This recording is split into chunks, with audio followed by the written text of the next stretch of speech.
ನಮ್ಮ ಒಂದು ಸ್ವರ ಸಮ್ಮಿಲನ ತಂಡದಲ್ಲಿ ಅವರು ಒಂದು ಭಾಗವಾಗಿ ನಮ್ಮ ಜೊತೆಯಲ್ಲಿ ಅವರ ಸಾಮಾಜಿಕ ಕಾರ್ಯಗಳ ನಮ್ಮ ಜೊತೆಯಲ್ಲೂ ಕೂಡ ಕೈ ಜೋಡಿಸ್ತಾ ಯಾವಾಗಲೂ ಭಾಗಿಯಾಗ್ತಾರೆ. ಸೊ ಅವರಿಗೆ ಮತ್ತು ಇಬ್ಬರಿಗೂ ಅವರ ಕುಟುಂಬಕ್ಕೆ ಎಲ್ಲರಿಗೂ ಕೂಡ ಆ ದೇವರು ಆಯುಸ್ಸು ಆರೋಗ್ಯ ಸುಖ ಶಾಂತಿ ನೆಮ್ಮದಿ ಎಲ್ಲವನ್ನು ಕೊಟ್ಟು ಕಾಪಾಡಲಿ ಅಂತ ಈ ಮೂಲಕ ಎಲ್ಲ ಕಲಾವಿದರ ಒಂದು ಜೋರಾದ ಚಪ್ಪಾಳೆಯ ಮುಖಾಂತರ ಅವರಿಗೆ ಧನ್ಯವಾದಗಳನ್ನ ಹೇಳೋದಕ್ಕೆ ಇಷ್ಟಪಡ್ತೇನೆ.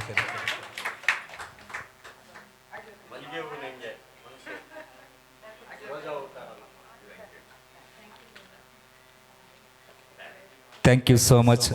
ಹೀಗೆ ನಮ್ಮ ಜೊತೆಯಲ್ಲಿ ಭಾಗಿಯಾಗ್ತಾ ಇರಿ ಅಂತ ಹೇಳ್ತಾ ಧನ್ಯವಾದಗಳನ್ನ ಇಬ್ರಿಗೂ ಕೂಡ ಹೇಳಲಿಕ್ಕೆ ಇಷ್ಟಪಡ್ತೇನೆ. Thank you so much madam. Thank you for coming.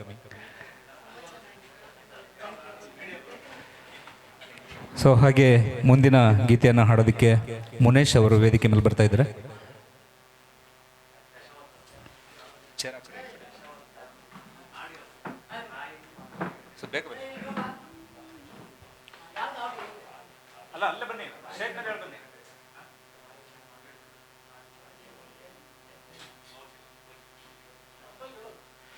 So ನನಗೆ ತೆಲುಗುನಲ್ಲಿ ಹೇಳಕ್ಕೆ ಬರಲ್ಲ ಅಂತ ಅವ್ರಿಗೆ ಗೊತ್ತಾಗ್ಬಿಟ್ಟಿದೆ, ಅದಕ್ಕೆ ಅವ್ರಿಗೂ ನಿಮ್ಗೆ ಹೇಳಕ್ಕೆ ಬರಲ್ಲ ಬಿಡಿ ಅಂತ ಹೇಳ್ತಾ ಇದ್ದಾರೆ. ಹೌದಾ ಮುನೇಶ್ ಅವರೇ? ಸೊ ನಾನು ತೆಲುಗು, ತಮಿಳು, ಯಾವುದಾದ್ರು ಹಿಂದಿ ಯಾವುದಾದ್ರು ಯಾರು ಚೆನ್ನಾಗಿ ಆಡ್ತಾ ಇದ್ದಾರೆ, ನಾವಿಲ್ಲಿ ಒಬ್ಬರು ಜಡ್ಜ್ ಮಾಡ್ತಾ ಇದ್ದಾರೆ. ಯಾರು ಚೆನ್ನಾಗಿ ಆಡ್ತಾರೆ ಅವ್ರಿಗೆ 5 ಗಂಟೆಗೆ 2,000 ರೂಪಾಯಿ ಬಹುಮಾನನ ಇದೇ ವೇದಿಕೆ ಮೇಲೆ ಕೊಡ್ತೀವಿ.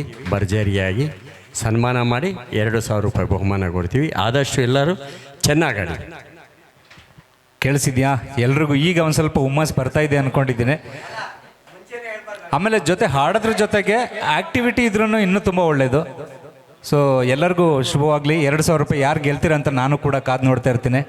ಮುನೇಶ್ ಅವರೇ ಪ್ರಾರಂಭವಾಗಲಿ. ಈಗ ಹುಮ್ಮಸ್ ಈಗಲೇ ತೊಗೊಂಡು ಬರ್ತಾ ಇದ್ದಾರೆ ನಮ್ಮ ಮುನೇಶ್ ಅವರು. ಒಂದು ಜೋರದ ಚಪ್ಪಾಳೆ ಬರಲಿ ಮುನೇಶ್ ಅವ್ರಿಗೆ.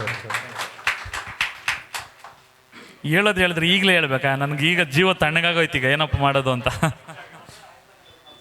ತೆಲುಗು ಹಾಡು ಇದೇ ಮೊದಲನೇ ಸರಿ ಆಡ್ತಾ ಇದ್ದೀನಿ, ತಪ್ಪುಗಳಿದ್ರೆ ಕ್ಷಮಿಸಿ. 2ನೇ ಸರ್ ಅದಲ್ಲ ಸರ್.